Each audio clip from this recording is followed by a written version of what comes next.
And we're live. Good afternoon. We're going to call to order the work session meeting for the Bold Independent School District number 2534 order here at 5:31 p.m. And we'll do roll call after the meeting's over because Member Bowen's slightly delayed arriving. We'll start then with the Pledge of Allegiance, so please rise and do your hat. I pledge allegiance to the flag of the United States of America and to the republic for which it stands, one nation, under God, indivisible, with liberty and justice for all. Is there a motion to approve the agenda? So move, Benson. Is there a second? Second, Johnson. It's been moved by Member Benson and seconded by Member Johnson to approve the agenda. Is there any discussion? Okay, hearing none, we'll proceed to vote. All in favor of approving the agenda, say aye. Aye. Opposed? Motion carries. The agenda is approved. I'd like to recognize our visitors to the board meeting. So we have three individuals that are visiting us tonight in the room, as well as some staff, which would be Amy Schmidt and Brett Benson and Derek Flam, and another staff member who is Mr. Kingery as one of the three. And thank you for coming to the meeting tonight. So let's start with our new business, and that would be our review and discussion of the fiscal year 23 revised budget as item 1.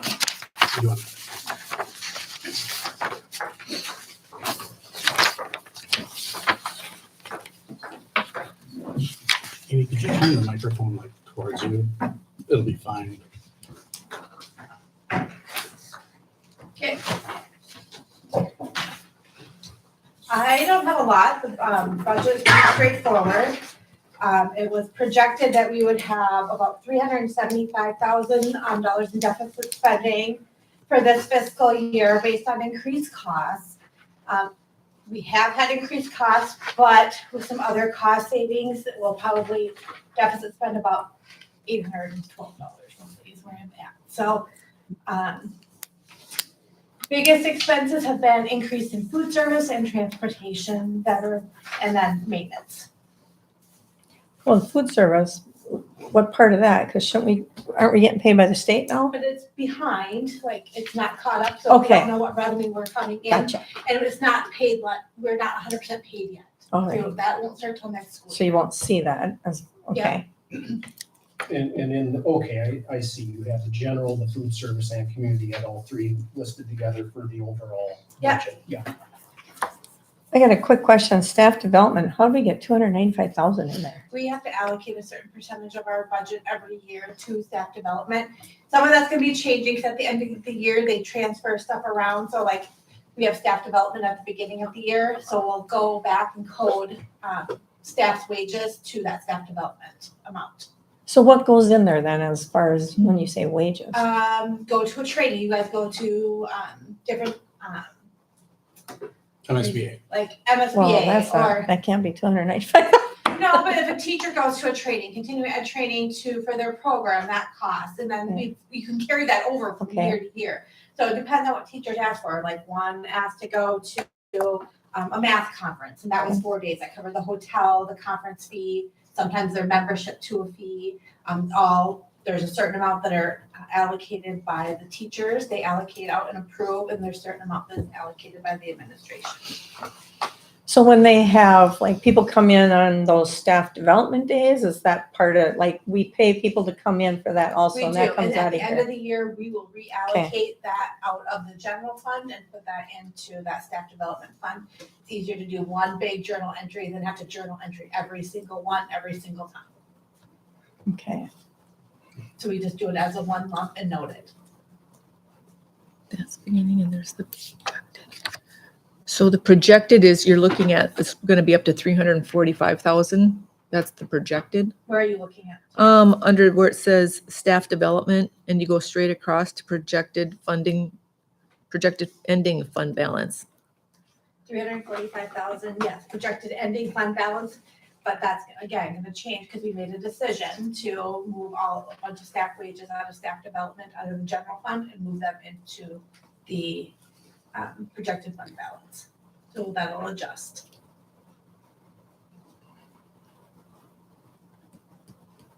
For example, on days when we have a staff development day, we can code that to staff development. So that's what Amy's talking about. And what happens when we got money in the end? It carries Just- over to it the just next year. carries. Just Okay. carries. So some years we might be more heavily, teachers may want to do more things for staff development and we'll have money there to support that in the future. That just seems like a lot of money for, It's required by, it's a state statute that we have to allocate a certain amount of funds. really? What is the minimum to have in there? There is no minimum. We allocate a certain percentage, I think it's like 90-some thousand a year we have to put in staff Okay. development. Okay. It's quite a substantial amount. I don't know the exact percentage, but it is a percentage of Okay, our. I'm just curious. Is it 2% of the general fund? I want to say it's like 1.87 or something like that. I don't Okay. know for sure. It's something like It's that. something like that. Are there any others where that's the case, Amy, that a certain percent has to be? That's the one that I know of. Okay, Okay. COVID also played a role in that, like for a year and a half. We Oh. didn't send anybody anywhere because we couldn't. Mhm.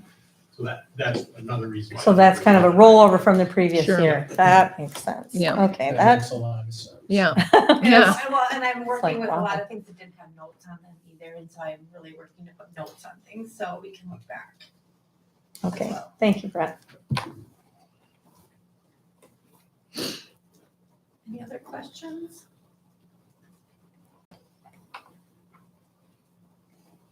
Oh, well, So, go ahead. well, I was just, since Derek's here, can I ask him a question? Sure. The community ed stuff, Derek, what are we doing in there right now for, is basically being taken over by YMCA pretty much mostly everything, or is like the community ed classes? Somebody asked me this last week and was wondering about community ed classes. So What we have to offer for community ed class, because they hadn't seen anything. the adult programming is pretty much rolled over to the YMCA. Okay, The youth programming, they haven't wanted to take over. So we're still running the youth programming, which occurs off and on throughout the year. We'll have about 5 or 6 different camps in June. There's about 2 or 3 in the fall. There's 3 of them in the winter. And then we run driver's training and we run the preschool. all right, thank you. Todd, do you have a question? I was wondering, so we have a policy in place on our food service, on balances and so forth. And I assume that obviously we'll still have money coming in this is more for a fiscal, I guess, 24 question. than That's- 23. Good to ask now, though. Yeah. If I don't know the answer. We'll still have monies coming in, but it'll be from the state. Correct. And we'll also have monies coming in from families for seconds, correct? Yes, we can. Yep. I believe then we'll have to do that, and then our expenditures will be based off of our costs, yeah. Right. So, okay, Yep, and we are still required to carry at least 3 months of money to cover expenses for 3 months per state statute as well, okay. When does the free food program kick in? next school year. July 1st, actually, yeah. Okay.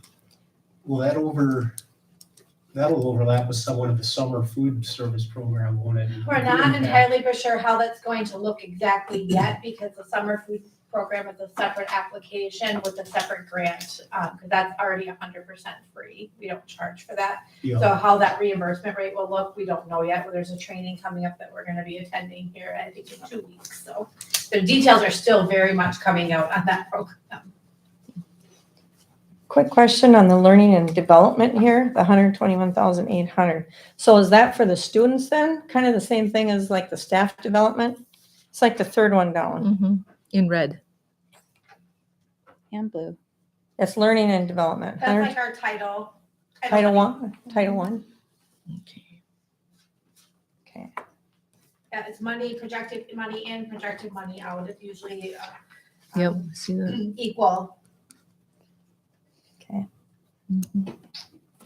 And what changes did you make to the pool fund based on the shutdown we had because of the damage, Amy? We haven't made a lot of changes yet because we don't know what our projected start date and end date is, and so it's really hard to make changes. We could see a positive in that, but again, we still have lots of expenses coming in for the fire, and we have to wait for our reimbursement from the state, so I really can't change anything. Okay, That's still a big working in order yet. do we anticipate all that will hit yet in fiscal year 23? It probably will not all hit in fiscal year 23. We'll probably carry some to fiscal year 24. Because right now, we don't even have an open date, or we're still waiting for approval for some work to even be done yet. So still very much in a working place yet. Okay, So as far as swimming lessons, we don't know if that's gonna happen We yet. don't know when. We're hoping still some at least, but we don't know when, as of this morning when I talked to Tracy. Okay.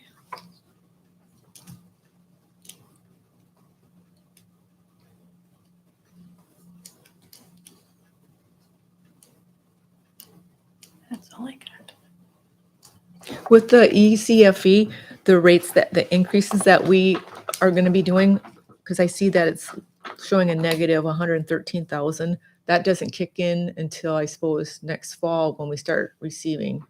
Correct. Revenue. That will be next year. And we're hoping to, with some ESSER funds I put out for approval to help cover some of them programs. So that might bring that deficit down as well through some ESSER funds. So Okay. still waiting on some ESSER fund stuff to come back for final approval from MDE. Okay.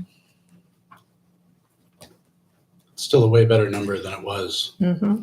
a year ago, so. We're working on it. Mhm, absolutely.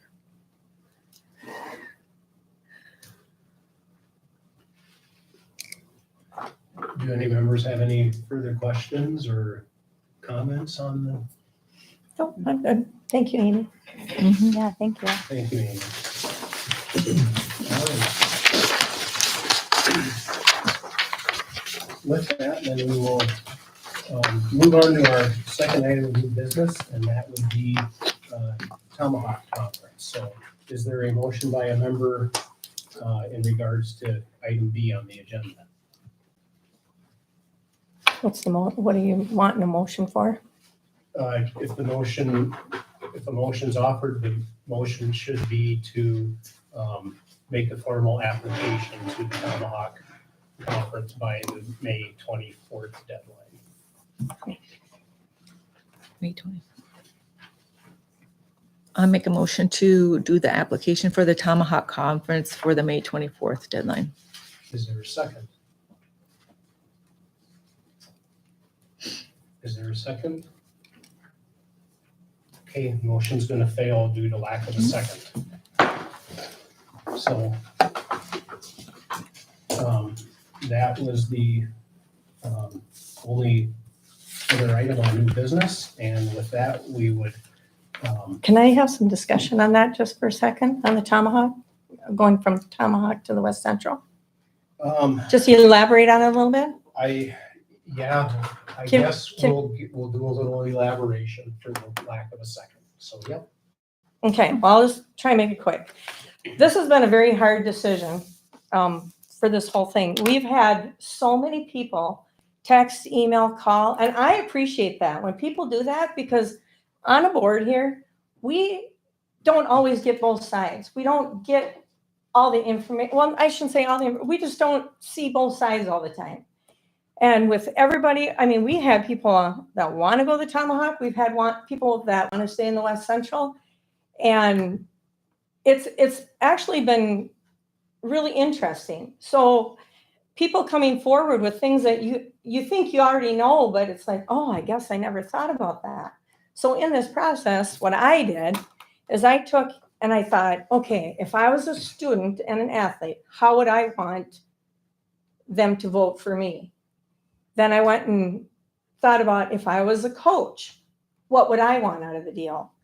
And then I took and thought, if I was a parent of the students that are going through this, what would I want? And when you really kind of put yourself in those situations, sometimes you get a whole different outlook. Because as a student, you want to be part of a team and you're working your butt off all week long.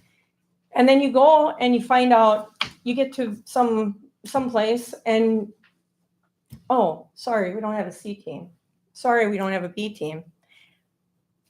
And you sit there and go, what am I here for? Why am I working so hard when I don't even get to play? Then I look at the coaches' side. Well, the coaches, they work so hard from the kids from the bottom up. And they try and build that team that when they're high schoolers, they've got something there to work off of. And if they don't have the kids competing in anything from there up there, they're not going to have that team. They're not going to have that competition. They're not going to be able to do what they need to do. And as a parent, we chased our kids all over the place. And I guess it really didn't matter where they played. We followed them because that, as a parent, that's what we did. We loved watching them. So that's where I look at, if you, sure, we can move to a different conference and change that, but is the competition going to be as good? Like people have said, and if we stay where we're at, we're in a higher class. Yeah, we are. And we might go a little further, but these other towns, the Tomahawk, they're smaller. They're smaller towns. And they've said that. And they're smaller towns. What happens if they go and connect with another school? We could be going to Mountain Lake. We could be going a little further than we even think possible. So that's kind of my thoughts. So sorry that wasn't that short, but. Okay, Can I elaborate too a little bit? you certainly. Okay. So I agree as far as the competition side. Everybody's made it, it's very valid that the better the competition, the better the teams you're going to have. And to me, there is no denying that whatsoever. I like to play sports. I'm competitive too, and all my kids played sports. And then I received a lot of phone calls from parents, and I just want to bring this up to just show you the other side that was out there too. And for the coaches too, the coaches that reached out. One of the concerns was the time spent behind the wheel for parents and kids riding the bus. And this one parent put it this way, it comes down to like the quality of life, because they said in the real world, when you factor in your commute time, it plays a big factor in your job, whether you enjoy going to your job and the determination to want to stay at that job, if depending on your commute time. As far as getting home late at night, putting even the schoolwork aside, the lack of sleep seemed to be a huge factor for some of the parents, with the kids and the whole, after coming out of COVID, the whole mental health thing, depression. I talked to a student, and one of them said that it's kind of hard to get on a long distance ride to get really psyched up for the game when the bus ride's so long. And this other parent put it this way, that there are less and less kids going out for sports, and they think that's the new epidemic, and they're wondering why. And they're thinking that they're getting burnt out because of so much commitment, so much time put into it.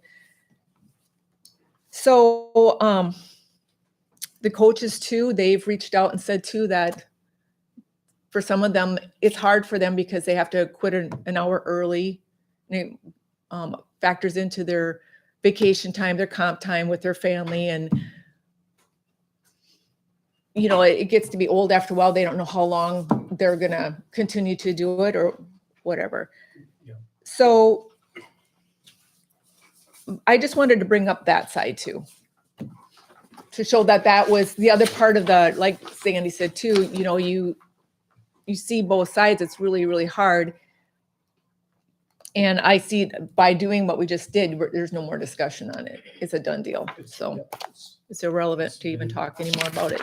So I will just point out that I don't think any board member took the item very lightly. They put serious thought into it and arrived at their own judgment by the thought they put into it, so. I appreciate the context from the community or from all the. I do I do too. too. Yep. Yeah, Yeah. me too. All the emails, the texts, the phone calls. I wish we'd get more of that. I really do. I wish the community, when there's something on here that they would like to voice, just call, text, email. I appreciate that. When I'm making a decision, I don't know everything about everything, and getting another opinion really changed my mind. I'm a financial person. I'm a money person. That was the first thing I looked at. Y'all were here, you saw it.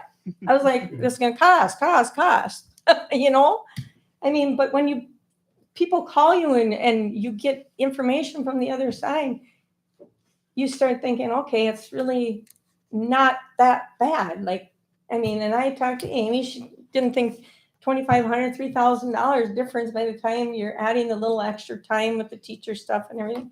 So I apologize for the first time around. I was really money-minded. That's me. Yep. So I'll encourage everyone in the district to Yes, attend the please band do. concert tonight that starts at 7 p.m. And with that, I'll entertain a motion to adjourn. Member Sheehan's moved Second Johnson. and seconded by Member Johnson. So all in favor, say aye. Aye. Aye. Opposed? Motion carries. We've adjourned at 5:52 p.m. We still need to sign the Oh, that shit. Where's attendance sheet and I just got a text Brian sent it to me. all this. And let them know. I just told him we adjourned. All right. We are ended. Thank you for coming, everybody.